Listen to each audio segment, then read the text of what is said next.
एक शांत और जादुई जंगल में ऊंचे ऊंचे हरे पेड़ों, रंग-बिरंगे फूलों और खेलते हुए तितलियों से घिरा एक छोटा लकड़ी का घर खड़ा था। उस घर में लाल चमकते बालों और हरी चमकीली आंखों वाली एक प्यारी लड़की रहती थी। उसके साथ उसके 3 बौने दोस्त भी रहते थे।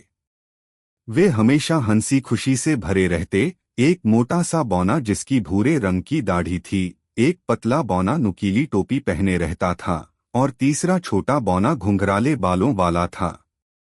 सब मिलकर एक दूसरे की मदद करते और जीवन की छोटी छोटी खुशियों का आनंद उठाते। लड़की फूलों को पानी देती, तितलियां उसके चारों ओर उड़ती और बौने लकड़ियां ढोकर घर को गर्म रखते। अक्सर घर में हंसी गूंजती और उनका लकड़ी का घर जंगल का सबसे प्यारा ठिकाना लगता। शाम होते ही सब दोस्त आग जलाकर उसके चारों ओर बैठ जाते। आग की लौ नरमी से जलती और आसमान में तारे टिमटिमाते। लड़की मुस्कुराती जब बौने डंडों पर रोटी सेंकते और पास के पेड़ों की डालियों पर बैठे उल्लू उन्हें शांति से देखते। उनका छोटा लकड़ी का घर लालटेन की हल्की रोशनी से जगमगाता, जिससे जंगल सुरक्षित और जादुई लगता। उन पलों में वे सारी चिंताएं भूलकर सिर्फ साथ होने की खुशी महसूस करते। लेकिन एक दिन अचानक सब कुछ बदल गया। आसमान में घने काले बादल छा गए। लड़की चिंतित होकर ऊपर देखने लगी और बौनों ने भी आश्चर्य से बादलों की ओर इशारा किया। तेज हवा में पत्ते उड़ने लगे, फूल झुक गए। उनका प्यारा सा घर मजबूती से खड़ा था, मगर आसमान और भी डरावना हो गया। फिर तूफान पूरी ताकत के साथ आ गया। तेज बारिश होने लगी और दूर बिजली कड़कने लगी।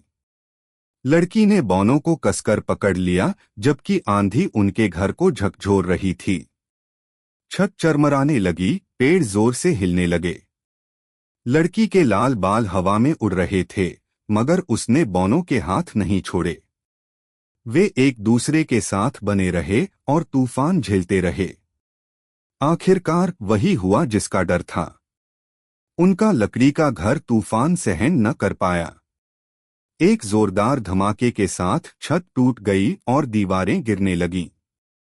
दोस्त भारी बारिश में घर से बाहर भागे, लकड़ी के टुकड़े हवा में उड़ रहे थे। शांत जंगल अब अव्यवस्था से भर गया।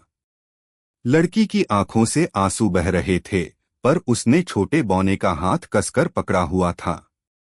उनका घर टूट गया था, लेकिन वे एक दूसरे के साथ थे। भीगे और कांपते हुए वे सब एक बड़े पेड़ के नीचे जा पहुंचे। मोटे बौने ने सबको एक बड़े पत्ते से ढकने की कोशिश की, जबकि पतला बौना आग जलाने की कोशिश कर रहा था, पर बारिश बहुत तेज थी। लड़की ने अपने दोस्तों को गले लगाया ताकि उन्हें गर्मी मिल सके। रात मुश्किल थी, लेकिन एक दूसरे की मौजूदगी से उन्हें हिम्मत मिली। आखिरकार तूफान थम गया और नया दिन शुरू हुआ। सूरज की किरणें जंगल की गीली पत्तियों पर चमकने लगीं और आसमान में एक सुंदर इंद्रधनुष दिखाई दिया। लड़की ने खुशी से उसकी ओर इशारा किया और बौने भी मुस्कुराए। पक्षी खुले आसमान में उड़ते हुए चहचहा रहे थे, मानो नए सवेरे का स्वागत कर रहे हों। दोस्त गीली घास पर चलते हुए उम्मीद से भरे दिलों के साथ आगे बढ़े। जल्द ही उन्हें फूलों और धूप से भरी एक बड़ी खुली जगह मिली। यह एक नया घर बनाने के लिए बिल्कुल सही जगह थी। लड़की ने खुशी से ताली बजाई और बौने उछलकर नाच उठे। वे तुरंत पत्थर और लकड़ियां इकट्ठा करने लगे, एक नए और मजबूत घर का सपना देखते हुए। वे सबने मिलकर काम किया। मोटा बौना लकड़ी पर हथौड़ा चला रहा था, पतला बौना लकड़ियां उठा रहा था और घुंघराले बालों वाला बौना दीवारों को रंग रहा था। लड़की ने घर के सामने फूल लगाए, जिससे उनका नया घर और भी सुंदर और प्यारा लगने लगा। धीरे धीरे उनका सपना फिर से आकार लेने लगा, लेकिन इस बार पहले से कहीं अधिक मजबूत। आखिरकार उनका नया घर पूरा हो गया। यह बड़ा, उज्ज्वल और मजबूत था। दोस्त घर के सामने खड़े होकर गर्व से मुस्कुरा रहे थे। आसमान में इंद्रधनुष चमक रहा था और पक्षी चारों ओर उड़ रहे थे। लड़की और बोनो ने एक दूसरे को गले लगाया, उनकी आंखों में खुशी थी। उन्होंने तूफान का सामना किया और उससे भी बेहतर घर बना लिया।